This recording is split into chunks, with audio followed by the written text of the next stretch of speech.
Something huge is happening just west of Hyderabad. It's a transformation that's flying a bit under the radar, but it's absolutely massive.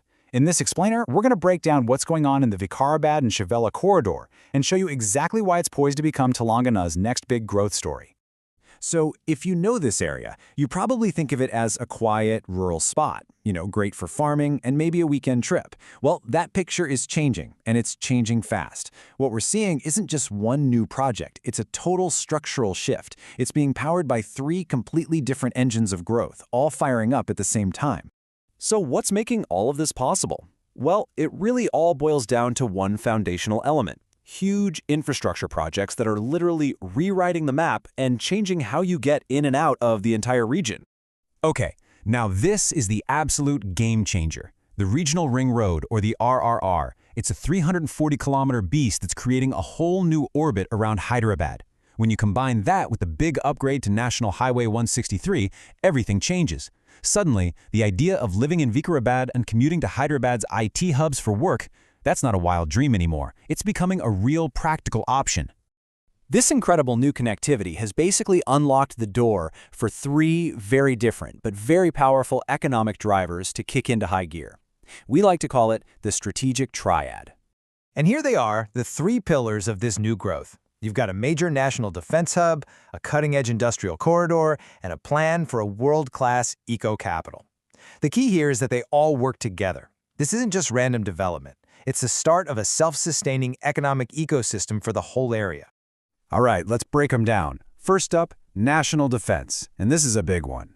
We're talking about a very low frequency, or VLF, communication station for the Indian Navy. Why is that such a huge deal? Well, get this. It's only the second one in the entire country. Its job is absolutely critical. It's how the Navy securely talks to its ships, and, even more importantly, its submarines when they're deep underwater.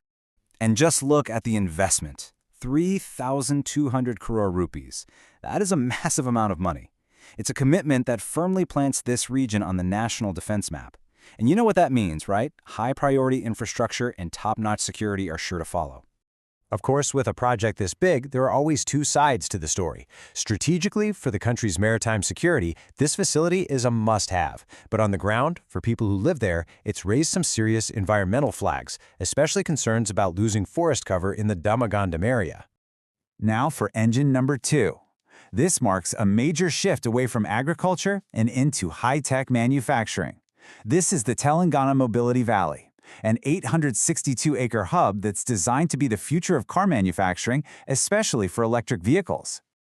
And what about jobs? The projection is for 10,000 direct jobs. And let's be really clear here, we're not talking about temporary construction work. This is about creating a permanent, well-paid workforce that actually lives in the region. You can just imagine the ripple effect on the local economy. It's a complete game changer.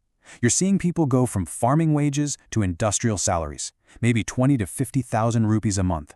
But what's really amazing is that it's starting a kind of reverse migration. Young people who used to have to leave for Hyderabad to find a good job can now find one right in their own backyard. And that brings us to the third and final engine. This one is all about playing to the region's biggest strength, its breathtaking natural beauty.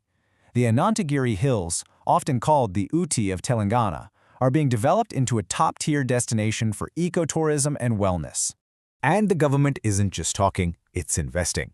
A whopping 2,950 crores have been set aside for the Anantagiri Tourism Master Plan. The goal? To create a destination that can compete with the best in the world.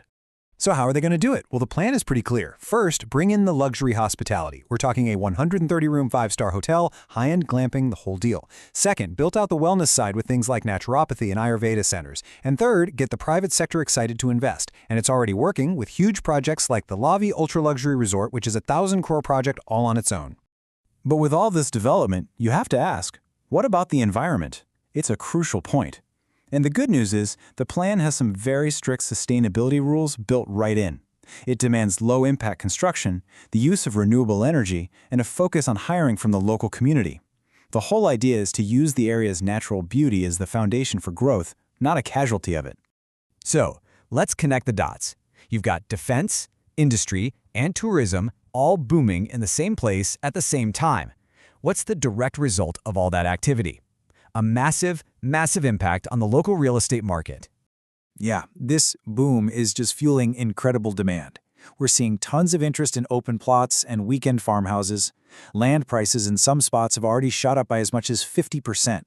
For investors, this creates a pretty clear opportunity, because prices here are still a whole lot cheaper than on the edges of Hyderabad. And this really gets to a key takeaway from all this analysis. That window for getting in early, for grabbing that first mover advantage, it's definitely starting to close.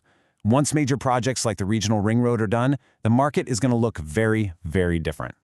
But, no growth story is ever a sure thing. To get the complete picture, we also have to look at the potential challenges and risks that could pop up. There are three main things to keep an eye on. First, regulatory risks. Things like illegal land transfers could turn into major legal headaches for buyers. Second, there are broader market risks. If the real estate market in Telangana as a whole starts to cool off, this area will feel the chill too. And finally, social risks. There's always the chance that local communities could push back against some of these huge projects, and that could cause delays. So that leaves us with one big final question. As this whole region rockets towards 2030, fueled by this amazing triad of defense, industry, and tourism, it's really at a crossroads. Can it become a national model for balanced, smart development? Or will the incredible speed of growth end up costing the area its unique, green soul? That is the story we'll be watching.